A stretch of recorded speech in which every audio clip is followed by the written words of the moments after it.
"Welcome," said the girl at the register with a bright smile. "May I take your order?" "I'll have the spaghetti with meat sauce. How about you, Hitomi?" "Spaghetti with a sauce made from tomatoes and ground meat, also known as spaghetti bolognese. If you want to sound more Italian, like Napolitan spaghetti, flavored with ketchup. It is a perennial favorite of Japanese children. Frozen packages at the supermarket for around 200 yen a pop make for a simple and decently tasty microwavable meal that's also easy on the wallet." Huh. "I'll just have an iced tea." "Hey now, you should probably eat at least a little something." "Okay, then I'll have a strawberry parfait. Something tells me this is Achi's treat." A dessert of strawberries topped with ice cream and whipped cream. Hitomi has been so worried about her sister that she hasn't eaten anything since last night, but being with Achi has calmed her nerves a little, and her appetite has returned. Perhaps her reflexive order of a strawberry parfait is a sign that she's not only hungry, but also still a little girl with a sweet tooth at heart. She sounded a little embarrassed to be ordering a dessert. "So yeah," said Achi, "one spaghetti and meat sauce, and strawberry parfait, please." "Coming right up." The cashier promptly assembled their meal and set it out on a tray. "We've got a special contest going on right now," she said. "Please check it out if you're interested." The girl handed Achi a flyer. It read, "Iron Stomach Eating Contest." Oh my god. No wonder Chidi is here. A competitive eating event held by this establishment, backed by Sun TV. The competition has been shared with the entire country over the internet. Many contestants have entered for a shot at the 10 million yen prize, but so far no one has been able to complete the eating challenge. Due to the large number of competitors who suffered from gastrointestinal distress as a result of their efforts, roughly 30 portable toilets have been set up outside the restaurant. Eat 1,000 scoops of ice cream and win 10 million yen. What the heck? Achi stared at the flyer as he took a seat at an open table. 1,000 scoops? That's impossible. Well, I mean, it depends on how big the scoops are. Anyway, let's hurry up and eat. As Achi stuffed his face with spaghetti, he thought back to their encounter with Kanan. The girl had helped them out, sure, but could they really trust her completely? It might be dangerous to meet up with her again. Still, Itomi needed to know more about what had happened to Maria. And Kanan obviously knew something about that. It looked like they'd need to take that risk. My sister really is amazing. Huh? Itomi's quiet words drew Achi from his ruminations. He paused with a forkful of spaghetti halfway to his mouth. My sister met Kanan while she was on a trip to the Middle East with my father. Itomi nibbled at her parfait, looking lonesome. Cool, but how does that in particular make your sister amazing? It's typical of her is all. She's so dynamic and gung-ho about things. Itomi explained, her gaze turned inward. It was just my father and sister who took that trip to the Middle East. I didn't go with them. I guess my mental image of that part of the world is mostly that it's really dangerous. To me, going there seemed like a huge risk, but Maria didn't see it that way. Huh, your sister sounds like a bit of a loose cannon. But if you can't bring yourself to take risks to do things, Hitomi continued, you can't meet new people and have new experiences. That's the part I always get hung up on, the risk. I'd never be able to make a friend like Kanan. Achi's mind wandered as he listened to Hitomi talk. She and her sister might be twins, but each of them was still unique. Just what kind of person was Hitomi's sister? He just wanted to sit there and listen to her voice. I don't know. I feel like just being a good listener here might be the best option. He just wanted to sit there and listen to her voice. Her voice was sweeter than any parfait could be. Achi had never been a big fan of sweets, but he wanted as many helpings of Hitomi's voice as he could get. a term used to refer to candies, snacks, or desserts that are flavored to be, well, sweet. You'll see people on cooking shows trying fancy sweets and raving about how they taste, using every word but sweet, which you would think kind of defeats the whole point, but whatever. No matter how trivial, if she said it, he wanted to hear it. But Hitomi went quiet and hung her head. Broken from his reverie, Achi spoke up again. What's the point of comparing yourself to your sister? You're your own person, Hitomi. Professor Palmer said the same thing. Achi didn't recognize the name. Oh, sorry. Leland Palmer. He's my university English professor. According to someone in the comments on the first episode, apparently that might be like a reference to Twin Peaks. I don't know, because I've never seen Twin Peaks, but it's interesting if so. I mean, it wouldn't surprise me. He's given me advice on a whole bunch of things.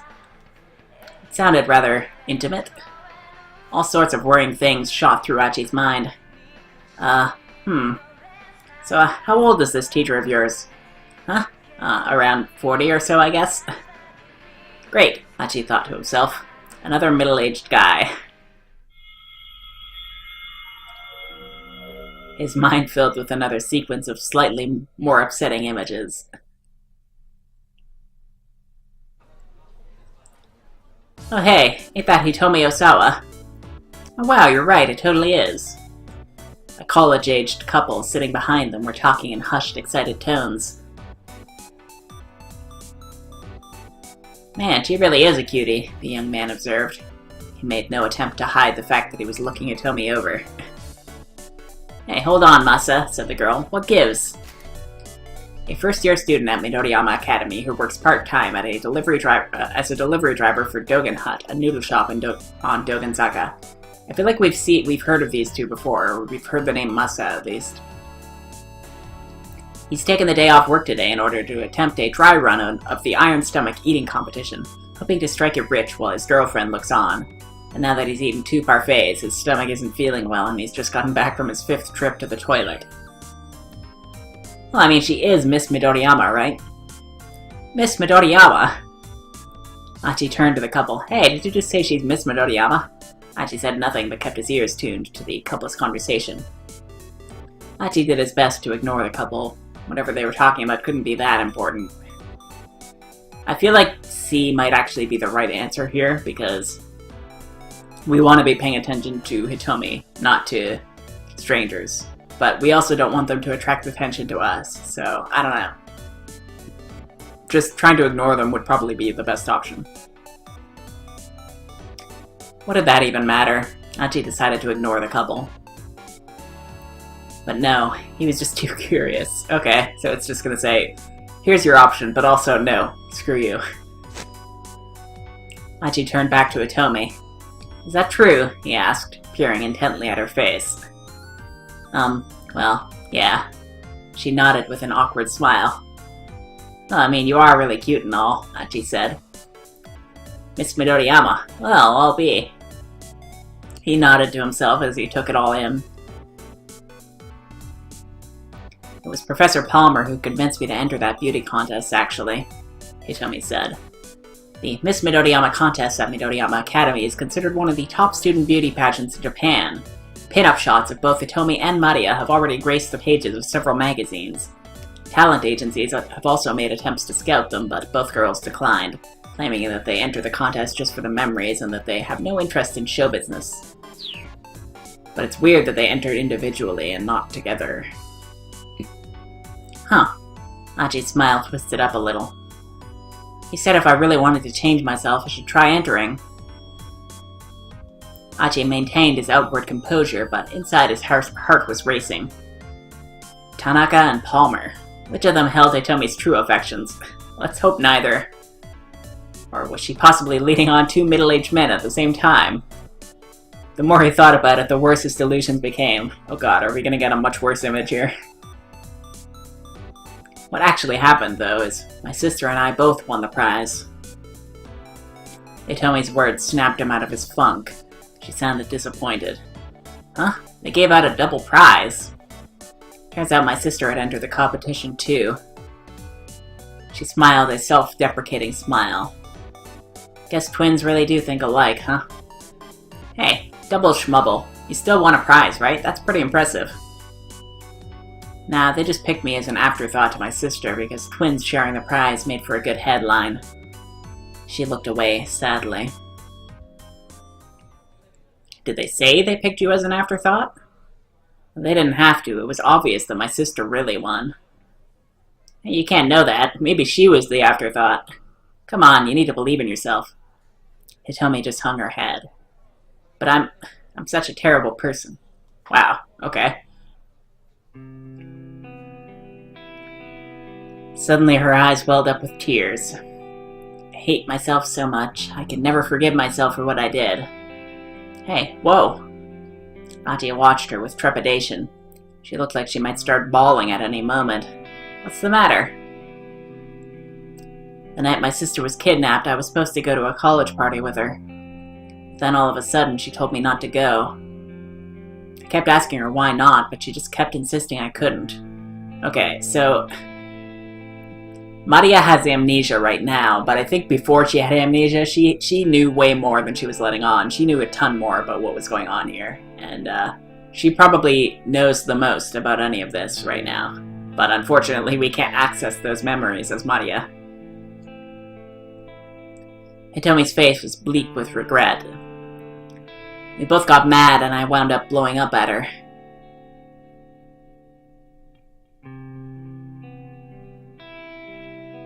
Okay, I get it. I don't need to go to the party.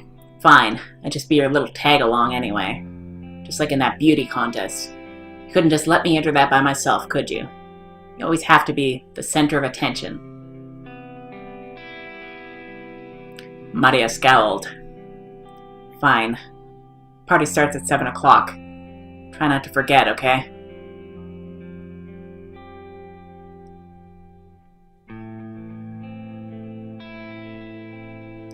I was kicking myself as soon as I told her off. My sister isn't the sort of person to tell me what to do or not to do. She must have had a reason for not wanting me to go. I was planning on apologizing to her after the party, but then she was abducted, right? Achi polished off the last of his spaghetti. He sat down his fork, then wiped his mouth.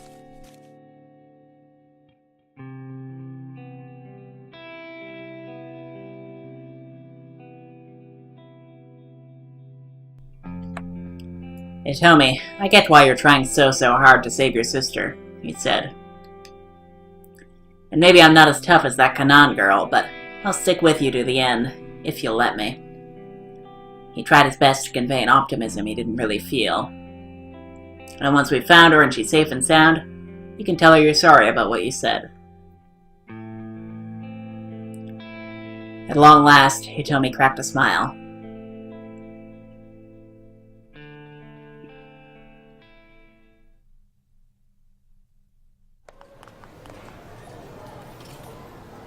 A short while later, the two arrived outside the Jigo building.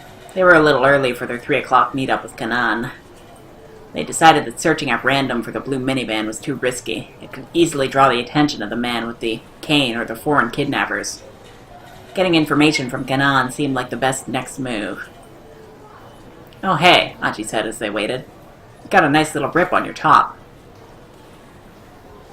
Hitomi glanced at her shoulder and saw the tear in the fabric. Interesting coincidence that her and Maria both have that. I wonder if they were both maybe like injected with something in their shoulder? I don't know. That would be kind of... No, I think they'd go for the neck, right? Oh, you're right. When did that happen, I wonder? Must have snagged it on something while we were running, I guess. Well, we've got some time before Kanan gets here. We want to buy some new clothes. Huh? Are you sure that's a good idea? Oh, so that's how he mistook her, because he just assumed that she bought some new clothes. We'll stick out if we just stand around here waiting. May as well head inside until it's time. Since many celebrities did their shopping at Jigo, there were back entrances for times when the place was crowded. Everyone who frequented the old shopping district knew about them, including Achi and Hitomi. In a pinch, one of the back entrances could be an escape route. With this in mind, the two headed inside.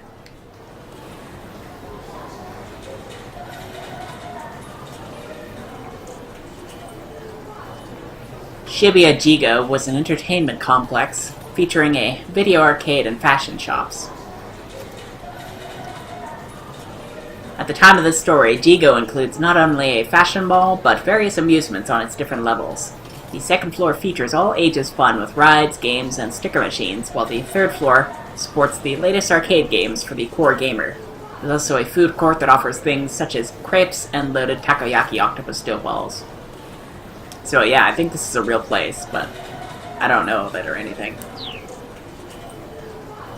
The ground floor and two basement levels of the building were designed as an amusement area outfitted with skee-ball, claw cranes, and fighting games and the like. The second floor held up a mix of photo booths and ladies' wear shops. On the third floor were specialty fashion boutiques, and on the fourth were restaurants. Achi and Hitomi took the escalator to the second floor. Hitomi started heading for the shops, but Achi stopped her. Hey, wait up. What's the matter? A dude hanging around a woman's clothing store is gonna stand out. I'll wait for you here. There seemed to be nobody but female customers around. If the man with the cane or the kidnappers appeared, Achi figured he would spot them right away. It should be safe for Hitomi to shop on her own for a short while. Yeah, this isn't like a totally ridiculous reason to split up, I guess.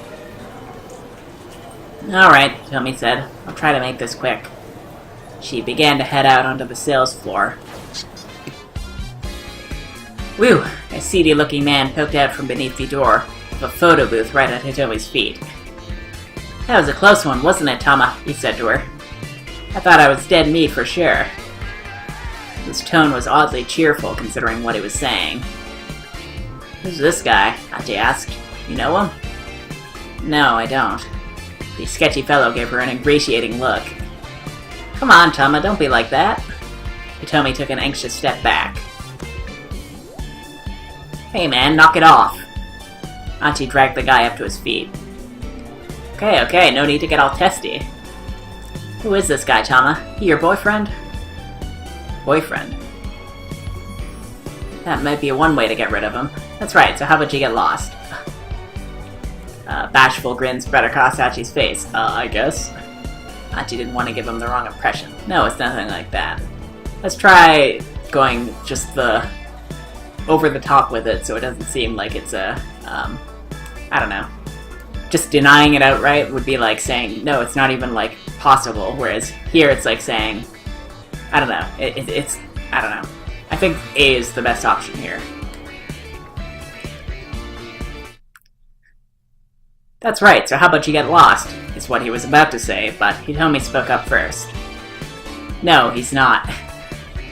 What? So you're not her boyfriend? The guy flashed a broad grin. Hey, listen you creep, who the hell are you? Oh, me, The man's face suddenly blanched. Oh crap, Tama, hold on to this for a bit, will ya? The weirdo shoved a worn-out magazine into Hitomi's hands, then bolted off in a panic. The heck was that all about? Yeah, I wonder why he ran off like that. Achi and Hitomi stared at one another. Well anyway, Achi said, there are a lot of nut jobs out there, so just be careful, yeah? Okay, if anything happens, I'll give you a shout. Hitomi flashed him an impish smile, then scampered off onto the sales floor. As he watched her go, Achi muttered to himself, Damn it, why does she have to be so cute?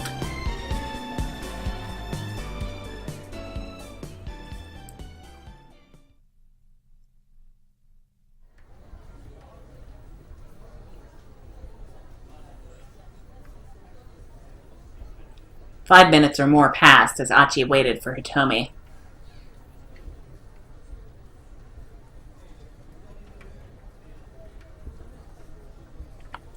He stood by the escalator, almost as if he were keeping guard. Female shoppers began to give him icy stares for being somewhere he probably shouldn't. This sucks. Come on, Hitomi, hurry up and get back here. The longer he waited, the more uncomfortable he felt. How long was she going to take? Then he happened to turn around to see Hitomi riding the escalator up.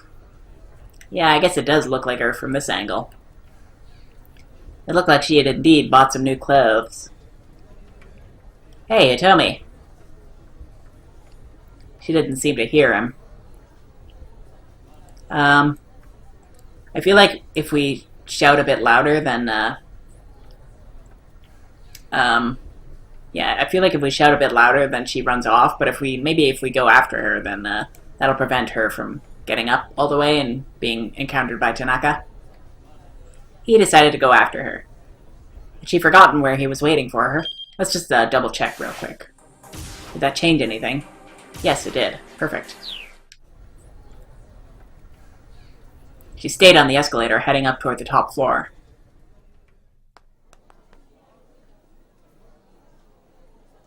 Hachi followed her, but by the time he reached the top, she was out of sight. This was the restaurant floor, so it was more open than the other levels. The floor designated solely for eateries. Typically, this is the topmost floor of a mall building like Jigo. Those who head up here during morning hours will likely find the place deserted.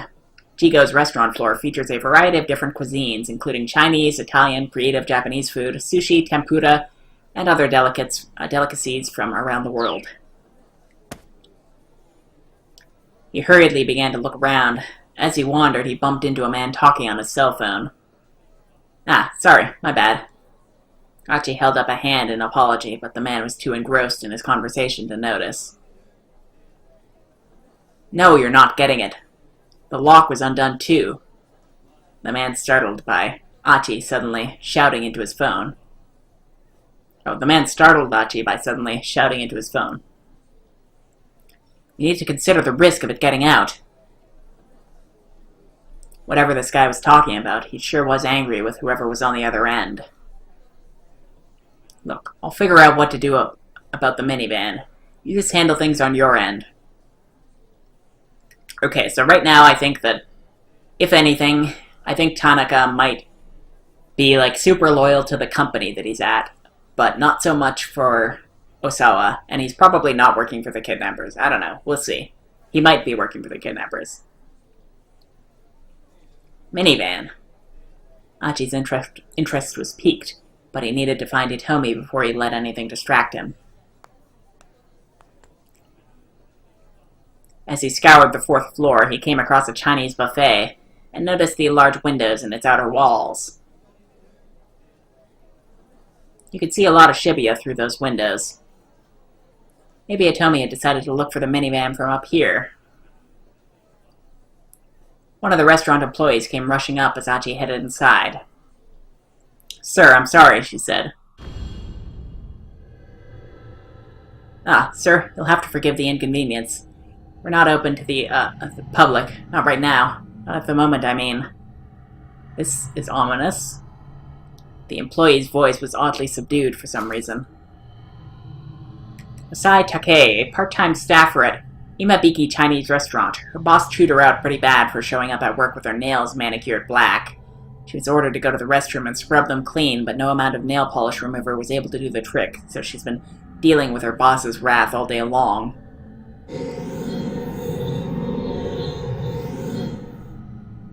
Huh. Why not? Hachi asked. Well, you see, one of our other customers ate all of our food. Ah, okay, so it's that restaurant. They ate all of it. Looking around, Hachi saw a chubby young woman camped out at the table by one of the windows.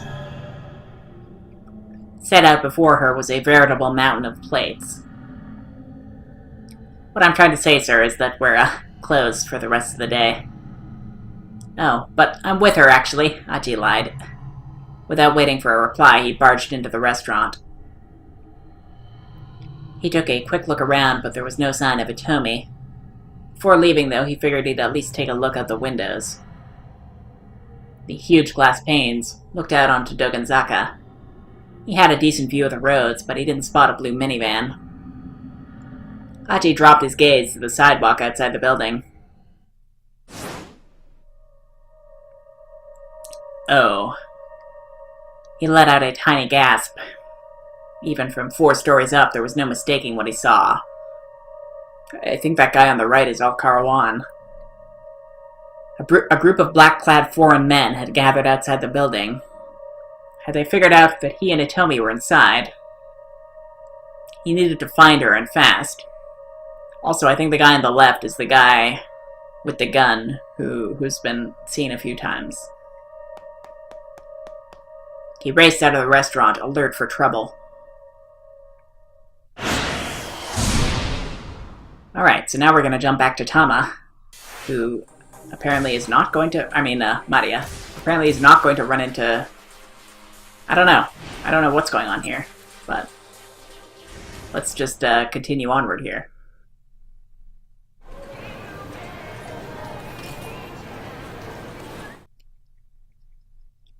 Let's just head over here. There we go.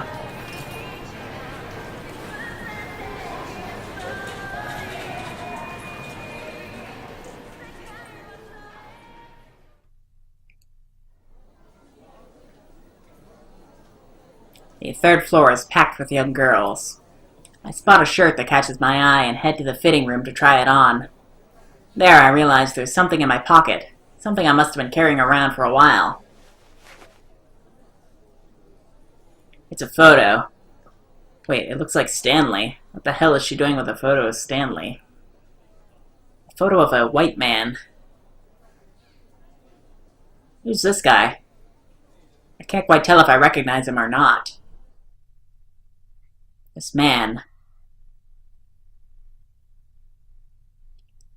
Huh? Dangerous. I hear someone's voice inside my head.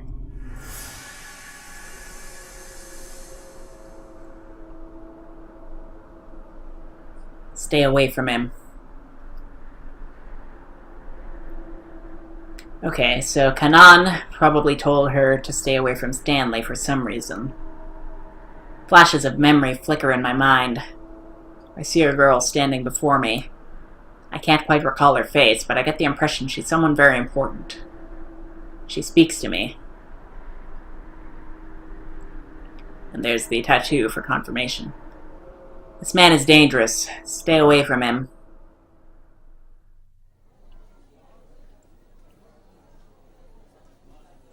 And that's all. Then I snap back to my senses. It feels like I was right on the cusp of remembering something critical. At any rate, it seems that there's some connection between me and the man in the photo. Try as I might, though, I can't recall anything more than that.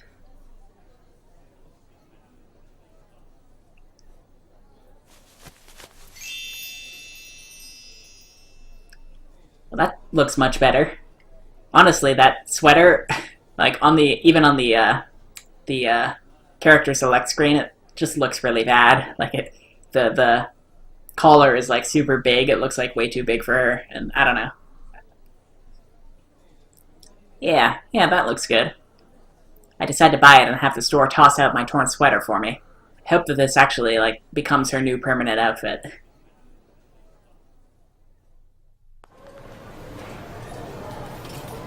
As I'm about to go down the escalator, a young man strides up to me as if I'm an old friend. And this is where we can probably jump to him. But for now, we're not going to. There you are. I thought we were going to meet on the 2nd floor.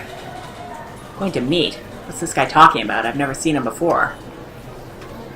Oh well. Anyway, come on, we have to go hide. Hide? Why do we need to do that? Hide? Why? Guess those guys might have found us. They're outside. He grabs my hand and I yank it away. Hey, come on, what gives? Is this some new pickup trick or something? Whatever it is, it's way too aggressive. I get the heck out of there. Hey, hey! The guy keeps shouting, but I ignore him and try to slip away into the crowd. When I look back, though, I see he's still following me. What do I do? Maybe I should head to another floor. Maybe I should hide somewhere where there are fewer people. I don't know. We'll decide one of these next time. So, until then, take care, and I will see you then.